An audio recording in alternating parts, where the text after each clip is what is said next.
북한 사람이 처음 한국 음식을 먹었어요. 뷔페였어요. 거기서 이 말이 나왔습니다. 정치국 건효현진이라는 탈북민이 있습니다. 2009년에 탈북했어요. 한국에 와서 지금 하는 일이 있어요. 차를 개조하는 기술자예요. 일반 차량을 RV 캠핑카로 개조하는 일입니다. 그게 직업이에요. 북한 최고 권력자의 측근들도 먹지 못하는 음식이 한국의 뷔페에 있다는 말, 이게 단순한 비교가 아니에요. 이 말 한마디에 두 체제 사이의 거리가 담겨 있습니다. 오늘 이야기에서 따라갈 층이 세 개 있어요. 표면에는 건효현진의 한국 생활 적응기가 있고 그 아래에는 북한과 한국의 생활 수준 격차가 있습니다. 그리고 그 밑에는 체제가 사람의 눈에 보이는 것과 보이지 않는 것 사이의 구조가 있어요. 먼저 뷔페 이야기부터 가야 합니다. 북한에서 음식은 계층에 따라 극도로 차등화돼 있어요. 평양 시민과 지방 주민의 식생활이 다르고 당 간부와 일반 노동자의 식생활이 다릅니다. 정치국 위원이라면 북한에서 최상위 권력 그룹에 속하는 사람들이에요.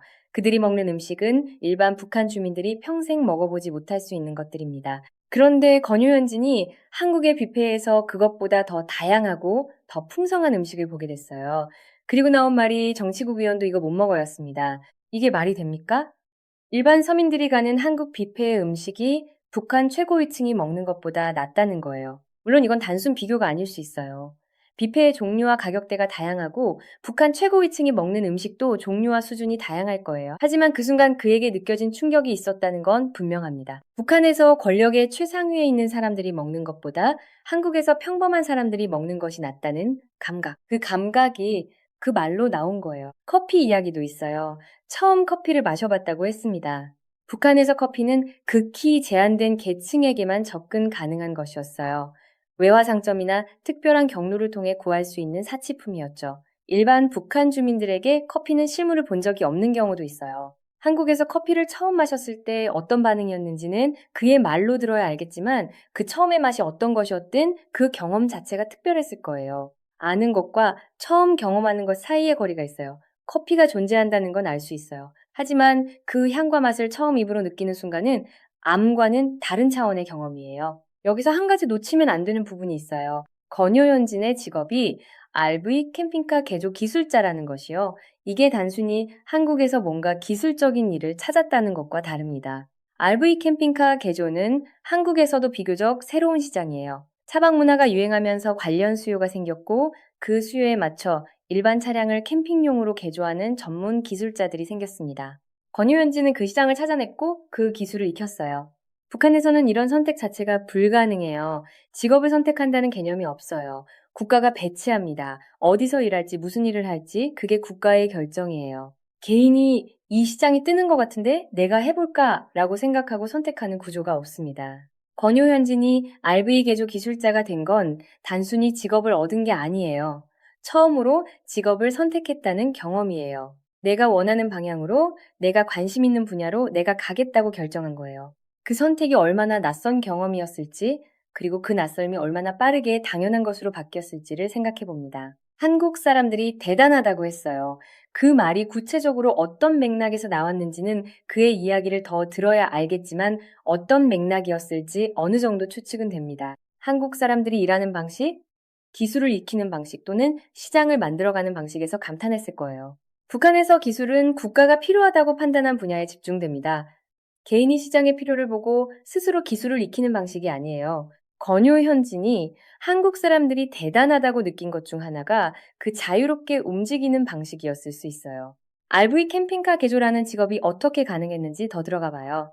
탈북민들이 한국에서 직업을 찾을 때 일반적으로 하나원을 나온 후 사회에 나갑니다. 하나원에서 기본적인 한국 생활 교육을 받고 이후에는 스스로 자리를 잡아야 해요. 처음에는 단순 노동부터 시작하는 경우가 많아요. 언어는 같은데 그 언어 안에 담긴 문화가 달라서 처음에는 적응이 쉽지 않습니다. 건유현진은 어떤 과정을 거쳐 RV 개조 기술자가 됐을까요?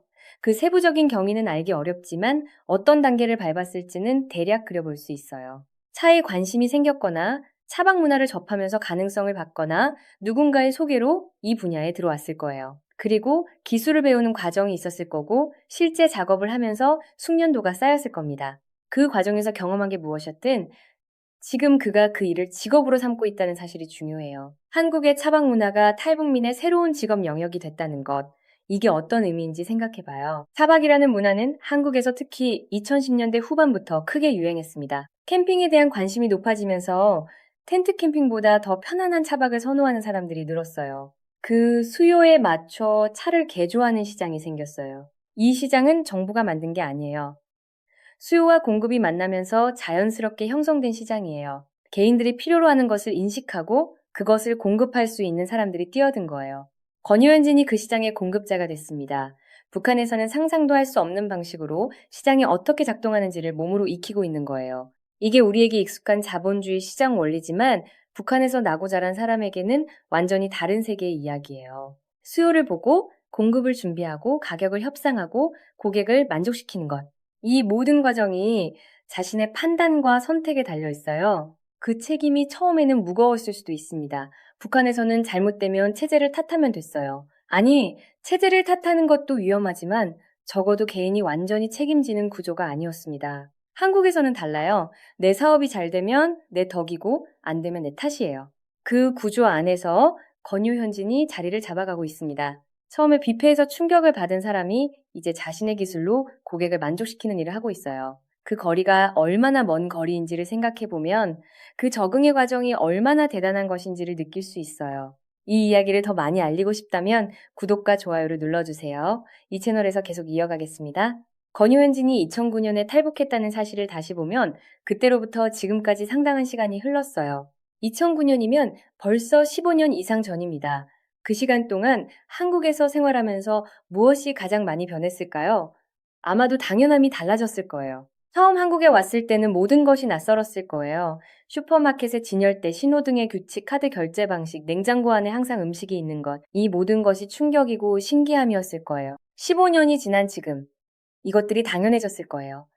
뷔페에서 음식을 보며 정치국 위원 얘기를 꺼낼 수 있는 건 어느 정도의 여유가 생겼기 때문이에요.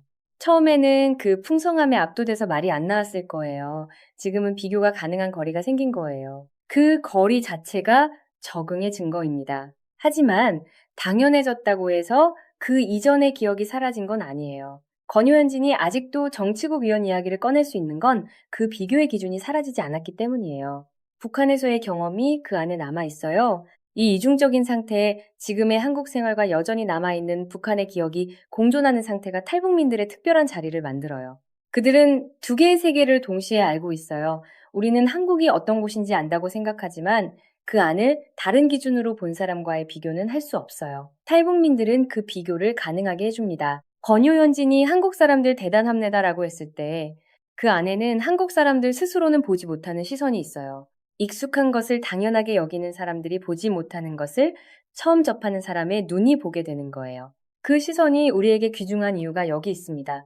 커피 이야기로 돌아가 봐요. 커피를 처음 마신 경험이 어땠는지는 그의 말로 들어야 하지만 커피라는 것 자체가 북한에서 어떤 위치에 있었는지를 생각하면 그 충격이 어느 정도였는지 짐작이 됩니다. 북한에서 커피를 접하는 경로는 매우 제한적이에요. 외화 상점, 즉 달러나 외화를 사용할 수 있는 특별 상점에서 구할 수 있어요. 이 상점들은 대부분 평양에 있고 외화를 가진 특권층만 이용할 수 있습니다. 그러니까 북한에서 커피는 단순한 음료가 아니에요. 그걸 마실 수 있다는 것 자체가 어떤 계층에 속한다는 신호예요. 한국에서는요, 편의점, 카페, 자판기, 어디서든 커피를 살 수 있어요. 아주 저렴한 가격으로요. 그게 북한에서 특권층의 음료였던 것과 같은 커피예요. 처음 그걸 마셨을 때의 감각. 이게 이토록 쉽게 구할 수 있는 거라는 걸 알게 됐을 때의 감각. 그게 어땠을지는 상상하기 어렵지만 뭔가가 뒤집어지는 느낌이었을 거예요. 이 이야기를 더 많이 알리고 싶다면 구독과 좋아요를 눌러주세요. 이 채널에서 계속 이어가겠습니다. 북한에서 나무 이야기가 나왔어요. 한국에 오면 나무가 많다는 게 충격이라는 이야기를요. 이게 왜 충격이냐고요? 북한에서 나무는 연료입니다. 산에 있는 나무를 베어다가 땔감으로 쓰는 경우가 많아요. 난방과 치사를 위해 나무가 필요하고 그 수요를 채우기 위해 산의 나무들이 사라졌습니다. 북한의 산림이 황폐화됐다는 건 위성 사진으로도 확인이 됩니다. 북쪽은 나무가 없고 남쪽은 나무가 있어요. 그 경계가 군사분계선과 거의 일치합니다. 한국에 와서 산을 봤을 때 나무가 빽빽하게 들어찬 산이 충격으로 다가오는 거예요. 나무를 보면서 저걸 왜 안 베어가냐는 생각이 드는 것, 그게 북한의 삶에서 형성된 시선이에요. 한국에서는 나무를 심어요. 환경 보호를 위해 벌채를 규제하고 식목일이라는 날이 있을 만큼 나무를 중요하게 생각합니다. 그 문화가 형성된 배경에는 한국도 과거에 산림이 황폐화됐던 경험이 있어요. 6.25 이후에 산림이 많이 파괴됐고 이후 수십 년간의 노력으로 지금의 녹색산이 만들어진 거예요. 건효현진이 저 나무 왜 안 베냐는 생각을 하던 시점과 지금 한국에서 나무가 있는 풍경을 자연스럽게 받아들이는 시점 사이에 어느 정도의 시간이 있었을 거예요. 그 변화가 일어나는 시간이 적응의 시간이에요. 나무, 커피, 뷔페의 음식. 이 세 가지가 각각 하나의 충격이었고 그 충격들이 차곡차곡 쌓이면서 세계관이 바뀌어요. 북한이 가르쳐준 세계와 한국에서 경험한 세계가 충돌하고 그 충돌 속에서 새로운 세계 이해가 형성됩니다. 이 과정이 모든 탈북민에게 동일하게 일어나지는 않아요. 속도도 다르고 충격의 포인트도 다릅니다. 하지만 어떤 형태로든 그 과정을 거치게 돼요. 건효연지는 15년이 지난 지금 그 과정을 상당히 통과한 사람이에요. 그가 한국 생활을 이야기할 때 과거의 충격을 유머 섞인 어조로 이야기할 수 있는 건 그 거리가 생겼기 때문입니다. 그 거리가 또 다른 종류의 자유예요. 과거의 경험을 현재의 자신에게서 분리해서 볼 수 있는 자유, 그리고 그걸 이야기할 수 있는 자유. 북한에서 온 사람이 커피 이야기, 뷔페 이야기, 나무 이야기를 웃으면서 할 수 있게 됐다는 것. 그게 어떤 의미인지는 그 과정을 겪어본 사람만이 완전히 이해하겠지만 밖에서 봐도 어느 정도는 느껴집니다. RV 캠핑카를 개조하는 기술자, 커피를 처음 마셨던 사람, 뷔페에서 정치국 위원 이야기를 꺼낸 사람, 그 모든 이야기가 한 사람의 것이에요. 그 한 사람이 지금도 한국 어딘가에서 차를 개조하고 있습니다. 탈북민들이 한국 사회에서 겪는 어려움 중 하나가 무한한 선택지 앞에 혼란이라는 이야기를 앞서 했어요. 권효현진도 그 혼란을 겪었을 거예요. 하지만 15년이 지난 지금 그는 그 선택지 안에서 자신만의 길을 찾은 사람이에요. RV 개조라는 구체적인 영역, 그 영역에서의 기술과 고객, 그리고 그것으로 먹고 사는 삶, 이 과정이 쉬웠을 리 없어요. 한국 사회에서 탈북민으로 살아간다는 건 여러 종류의 어려움이 있어요. 억양이나 말투에서 드러나는 출신 표시, 한국 사람들의 시선, 그리고 성장 과정에서 익히지 못한 한국의 암묵적인 규칙들, 건설 현장의 조공 이야기처럼 아무리 의지가 있어도 처음에는 낮은 자리에서 시작해야 하는 경우가 많아요. 그 시간을 버티는 게 쉽지 않습니다.